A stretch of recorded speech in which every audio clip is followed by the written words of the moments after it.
Week 43, Day 1. Roster. A list of names. The coach knew he would have to add experienced players to the roster to compensate for the spate of freshmen on the team. Stunted. Checked in natural growth, held back in growth. There seems to be voluminous evidence that the mother's smoking will stunt the baby's growth.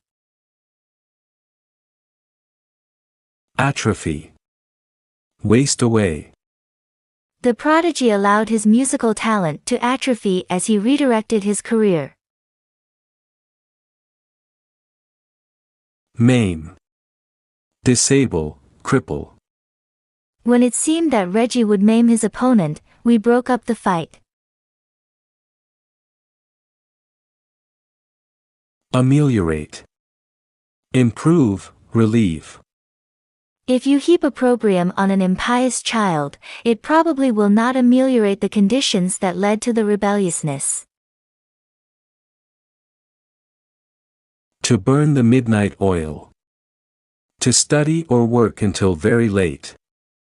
The radio was such an enigma that he had to burn the midnight oil for several nights in order to get it working. It takes more than medicine. If one were to look at the roster of physical handicaps, one would reach the somber conclusion that the list is a long one. Included would be stunted development of an arm or leg due to a birth anomaly. Others would be the result of a crippling disease that has caused muscles to atrophy. The list would go on with illnesses and injuries that maim and debilitate. Modern medicine has done much to ameliorate the physical problems. However, there are an inordinate number of problems of the handicap that have still to be alleviated. People are not naturally callous, but in some perverse way they have the propensity to repress any concern with the physically handicapped. The social problems seem to be inherent in our own attitudes.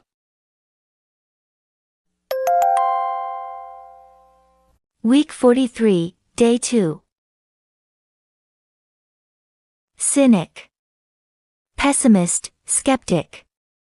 It is easy to become a cynic, when the same adults who inveigh most vehemently against the uncouth actions that they say permeate our youth drink to satiety and behave fatuously. Unctuous. Affectedly emotional. We had to wince as we watched the newcomer try to wheedle and ingratiate himself into the teacher's favor in the most unctuous manner. Benevolent. Kindly, charitable. We all have moments when we vacillate between selfish and benevolent desires. Subservient. Servile, obsequious. While his demeanor remained imperturbable, there was latent anger at the ignominious and subservient role he had to play.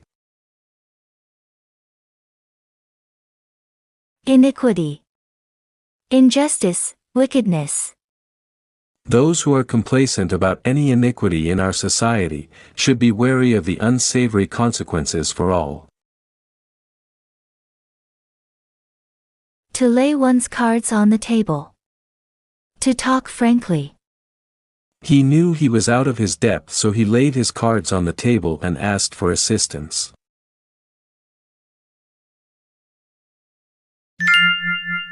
Doing the right thing. The obstacles that frustrate the physically handicapped person who is seeking employment may turn him into a cynic.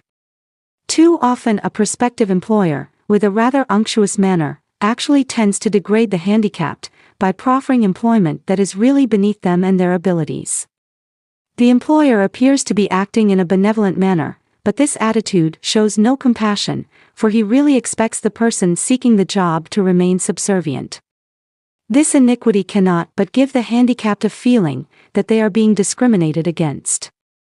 He does not expect a sinecure, but he has an aversion to the prevalent belief that he should consider himself lucky to find any employment.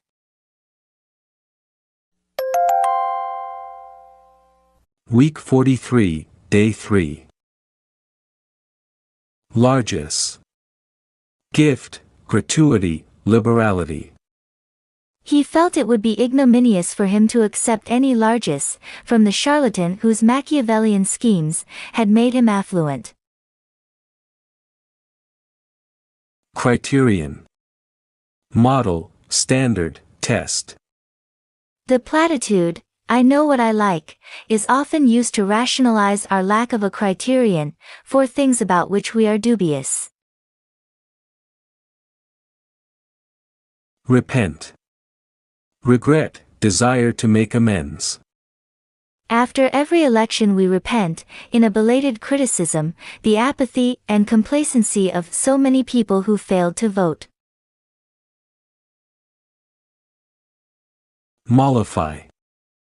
Pacify, appease.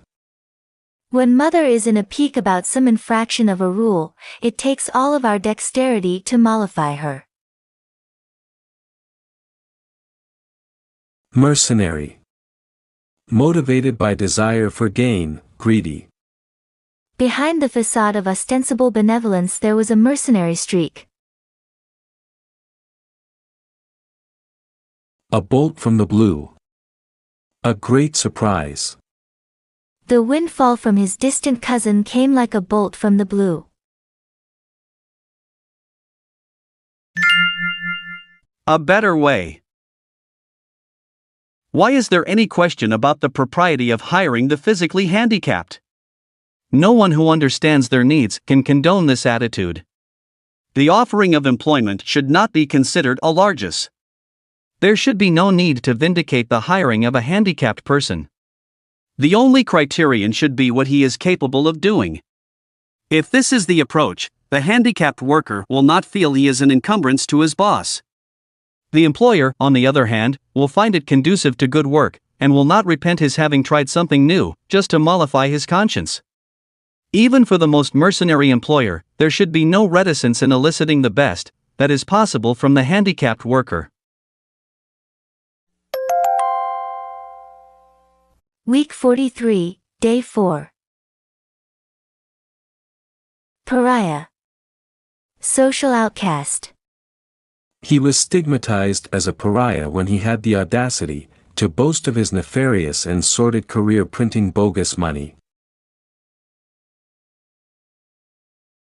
Aloof. Distant, apart, reserved. Although many people say this is a propitious time to invest in the stock market, there is a tenable argument for remaining aloof. Pragmatic. Practical, based on experience. "You can't argue with success," was his pragmatic reply to derogatory remarks about a movie star who had only superficial talent as an actor. Vestige. Trace, evidence. After therapy, there remained hardly a vestige of his phobia. Guise. Manner, appearance, mien.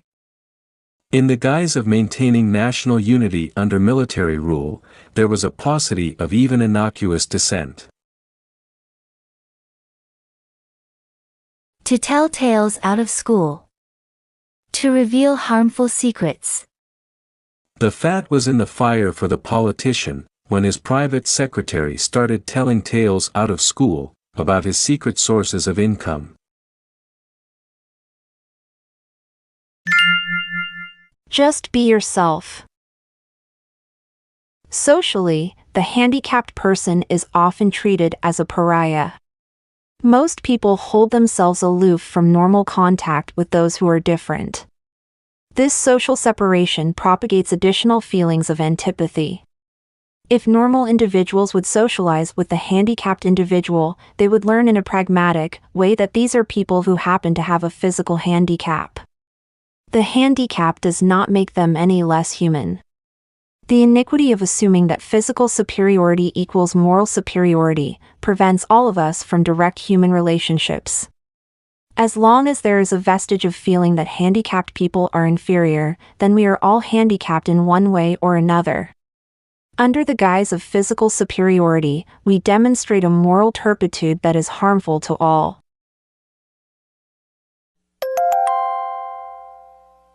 Week 44, Day 1. Nullify. Abolish, cancel.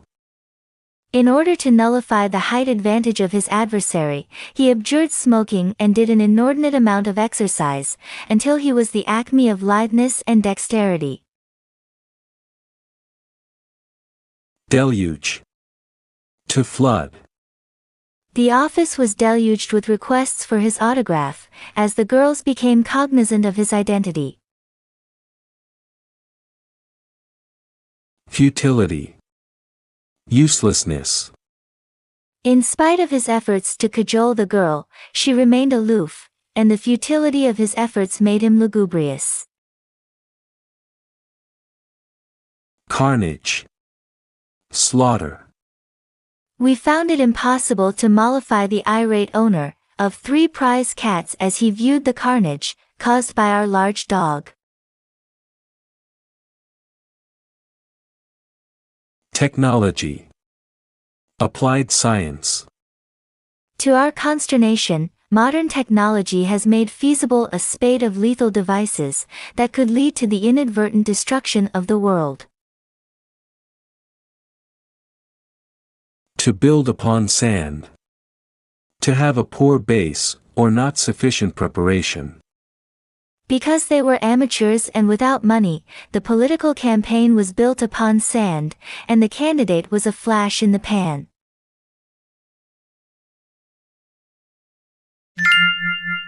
Have we mastered our environment?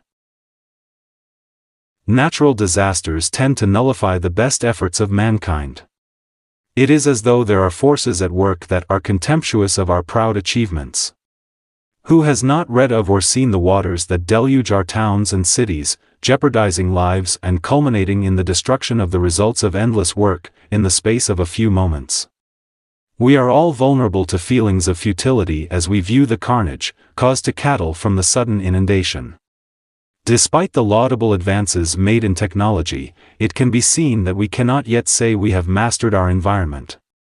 Disasters of this type, leaving only pathetic vestiges of homes and shops, are accepted as inevitable, and all we can do is to attempt to ameliorate the conditions that result.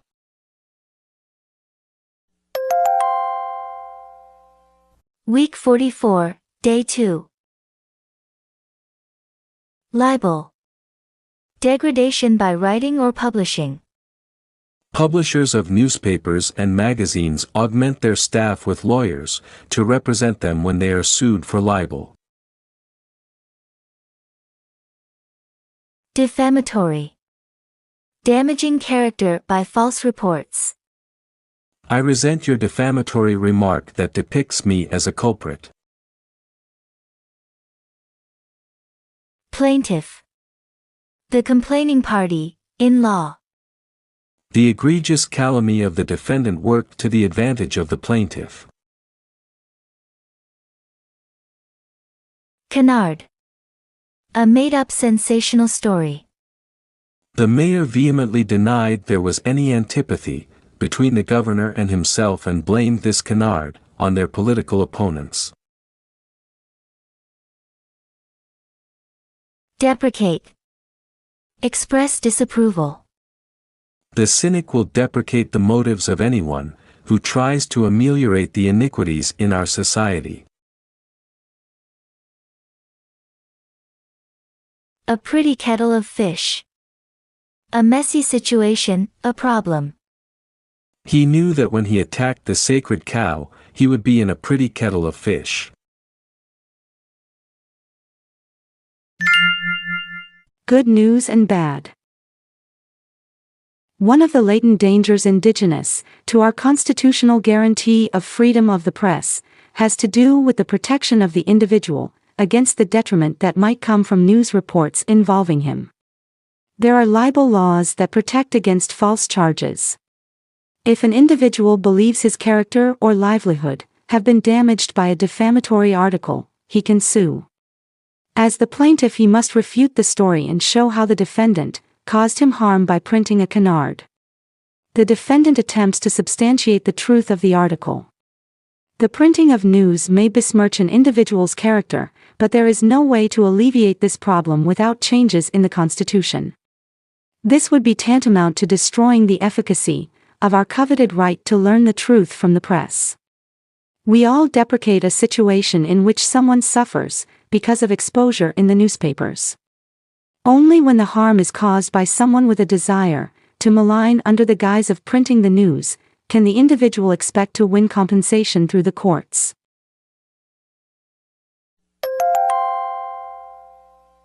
Week 44, Day 3. Reputed. Thought, supposed, believed. The drug is reputed to have a salubrious effect on nascent conditions of this type. Frail. Delicate, weak. His awesome mental dexterity compensated for his frail physical condition. Potent. Powerful, strong, intense. When Ben's muscles began to atrophy, the doctor initiated therapy with a potent new drug. Excoriate. Criticize severely. Even though she was piqued at his indolent manner, it was pathetic to listen to her excoriate him in public. Devout. Religious, sincere. Although he was a devout adherent of the party, he remained aloof during the vitriolic primary campaign. To toe the mark. To obey or stick to a rule or policy. He wanted to kick over the traces, but his parents made him toe the mark. A philosopher for our time. Søren Kierkegaard was a Danish philosopher who was reputed to be the forerunner of the current vogue of existentialism. In appearance, he was a frail and ungainly man. An extremely erudite thinker and writer, he was a potent force in propagating the new approach to life. His philosophy would excoriate those who believed that man could stand aside from life. In his philosophy, it is a heresy to take a detached point of view. It is incumbent upon the individual to get involved. What is germane is not that we exist, but that our existence is determined by our acts.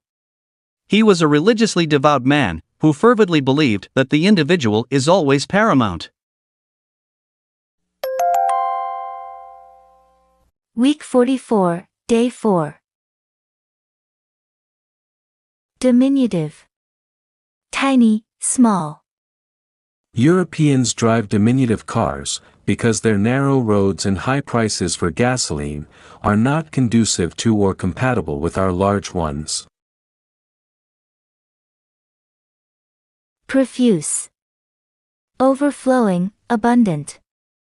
The connoisseur was able to glean a worthwhile painting from the profuse variety of poor ones at the exhibit. Dulcet. Sweet or melodious to the ear. The blasé devotee of the opera was awakened from his ennui by the dulcet tones of the new soprano. Impromptu. Spur of the moment, offhand. As the music reached a frenetic tempo, the audience lost all decorum and broke into impromptu dancing. Malevolent. Ill-disposed, ill-intentioned. He had no qualms about opposing the clique, who insidiously exerted a malevolent influence on the president. To be under a cloud. To be in temporary disgrace or trouble. Until they discovered the real thief, he was under a cloud. The Island of Wild Dogs. The saga of the introduction of that diminutive songbird, the canary, into the homes of the world as tame pets is an interesting one. In the 16th century, a trading ship going to Italy stopped at an island named Canis, from the Latin word for wild dog, which could be found there in profuse numbers, off the coast of Africa. The dulcet song of the wild birds whetted the interest of the captain. In impromptu cages, hundreds were taken aboard to be traded. The sailors called these gray-green birds, spotted with yellow, canaries. As they approached the island of Elba, near Italy, a malevolent storm put the boat in jeopardy of sinking. A member of the crew released the birds, and the intrepid canaries instinctively flew towards land.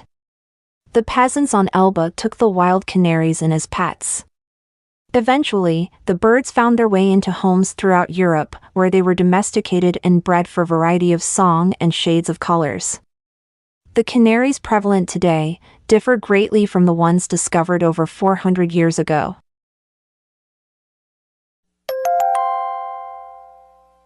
Week 45, Day 1. Wistful. Longing, pensive, wishful. To be candid, there is little to be wistful about in the good old days. Raiment. Dress, clothing. The potpourri of au courant fashionable raiment includes the fatuous and the discreet. Brigand. Robber, bandit. They captured the brigand, and he was incarcerated for a mandatory period. Corpulent. Fleshy, obese, excessively fat. Is there any veracity in the platitude that corpulent men are jocose? Rail. Scold, use abusive language. While all disgruntled men may rail against malevolent or Machiavellian leaders, democracy offers a way to ameliorate iniquities through the ballot. To flog a dead horse. To continue to make an issue of something that is over. He thought he could keep the pot boiling about his opponents winking at crime, but he was flogging a dead horse. In days of yore. Current novels are replete with lurid crimes, carnage and death. Do you get wistful when you recall the romantic tales that begin with an innocent maiden traveling through the rustic countryside? She is dressed in glittering raiment. The scene is idyllic. Without warning, the group is set upon by a virile brigand, who, in the most perfunctory and callous fashion, carries her off. Pandemonium results. Her entourage is in a state of bedlam. Her corpulent escort is irate, but unable to do anything to thwart this debacle. All he can do is rail against the catastrophe. What to do? What to do? Week 45, Day 2. Raconteur. A skilled storyteller. Well known as a raconteur, he was never chagrined when asked to tell a story from his large repertoire. Sullen. Ill-humored, grim. Despite all attempts to mollify her, she remains sullen about the levity caused by her slovenly raiment. Rift. A split, an opening. He alluded to the rift caused in the school by the plethora of hirsute boys, who ignored the criterion for appearance. Emissary. An agent. The obscure country, an aspirant for membership in the United Nations, sent an emissary. Ruminate. Ponder, reflect upon. An anomaly of our modern technology is that the more we need to know, the less time we have to ruminate. The die is cast.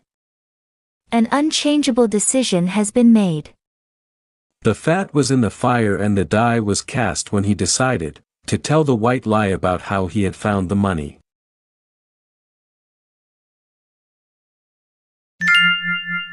Woe is me. The raconteur of our story about idyllic times gone by goes on to elucidate how the comely heroine is taken to the bandits' hideout. There, a sullen crew of cutthroats is gathered.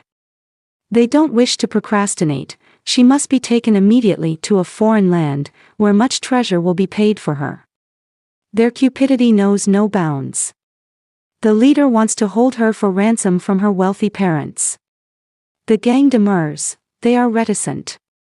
There is a rift among the criminals. Their leader remains truculent, and they agree to wait for just 2 days for the ransom money. An emissary from the grief-stricken parents is expected at any moment. The wan maiden, her spirits at their nadir, has time to ruminate about her lugubrious fate.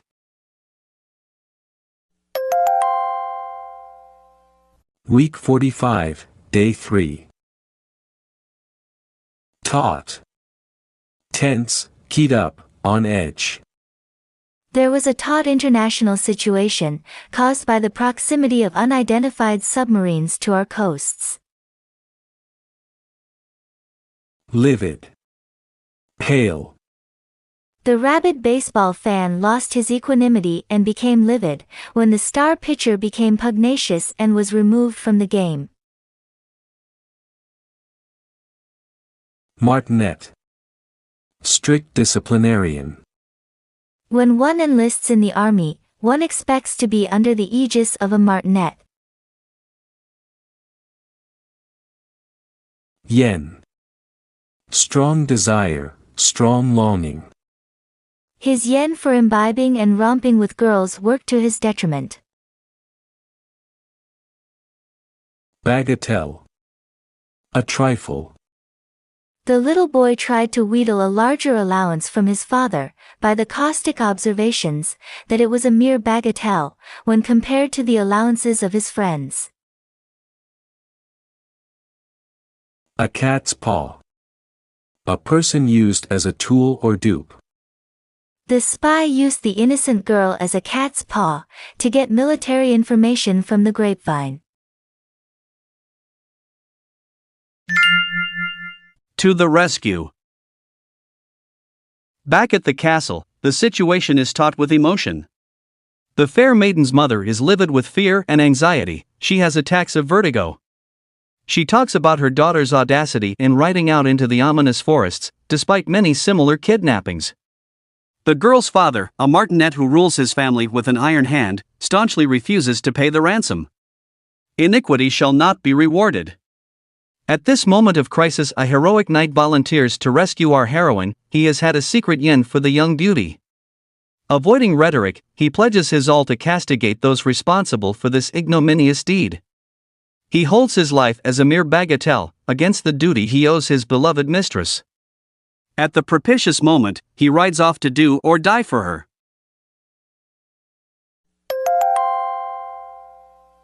Week 45, Day 4. Callow. Youthful, inexperienced. It was deplorable the way the capricious girl led the callow youth on a merry chase. Appalled. Dismayed, shocked.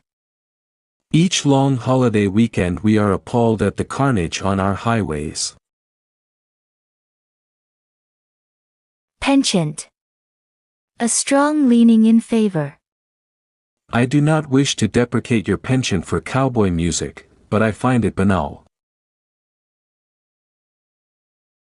Decapitate. Behead. We do not decapitate criminals, because of our aversion to such repugnant punishments. Termagant. A scolding woman, a shrew. Why do you remain docile while that termagant besmirches, maligns, and belittles you? Coup de grace. The finishing stroke. When my girlfriend left me, it was a bitter pill to swallow, but the coup de grace was that she kept my engagement ring.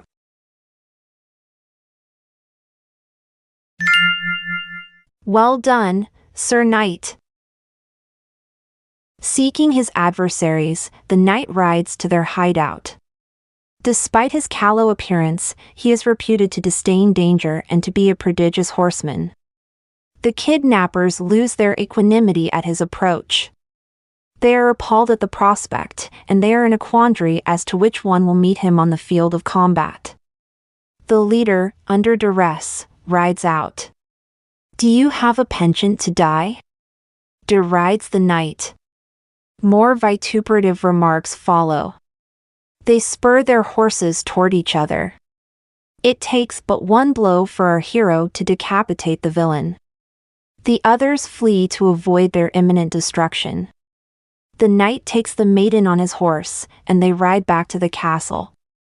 Their wedding soon follows. Little does the knight realize that the fair maiden is a garrulous termagant who will make his life miserable with caustic remarks.